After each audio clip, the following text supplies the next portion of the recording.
him detailed plans to build a tabernacle.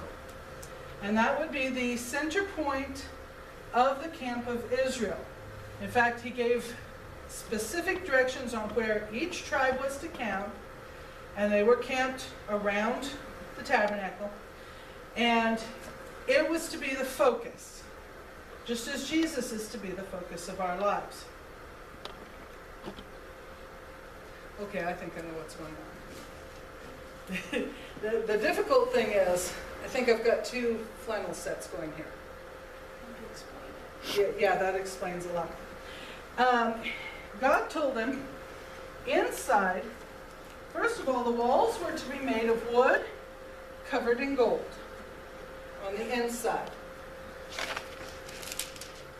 That he was supposed to put specific tables or specific furniture, a table, a specific candelabra, and a curtain separating the two halves. The priests came into this half on a regular basis. They kept this candelabra burning all the time. But only once a year, the high priest would go into this part and would offer sacrifice for the sins of the people. What's the golden angels for? Actually for decoration, to make it look very pretty. Hebrews tells us that this had to be done every year because the blood of a mere animal is not enough to pay for our sins. But that when Jesus died, he paid the whole price. It's like the animals paid the interest, but nothing on the principal for our sins.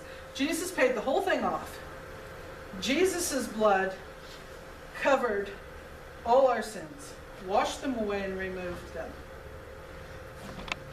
When Jesus was crucified, this veil tore. It tore from the top down. So no human, and it was a real thick veil, no human could have tore it.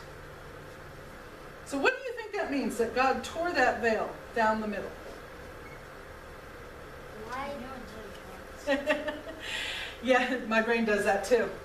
It means that we no longer need a high priest to come to God. The way is open, the way that was barred is now open, and we can come to God ourselves. We can worship him ourselves. We don't need a human intermediary. What other neat stuff do I have? Okay, inside, I'm going to take this off.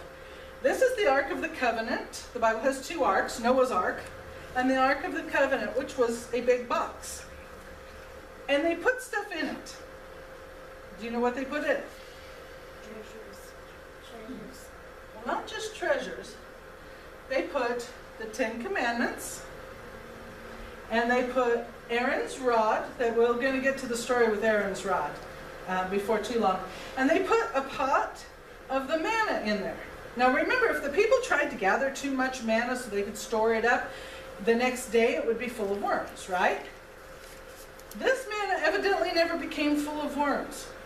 They put it in there and it was fine forever. So God definitely worked a miracle on that. It was to show how God supplied and took care of them. Now I think we're going to stop there because there's so much more to do. I got so much neat stuff here.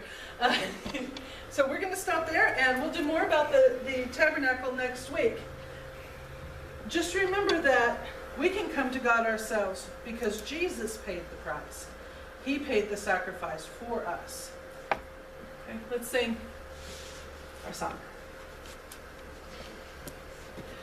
Love, love, love, love. Christians, this is your call to love your neighbor as yourself, for God loves all. Love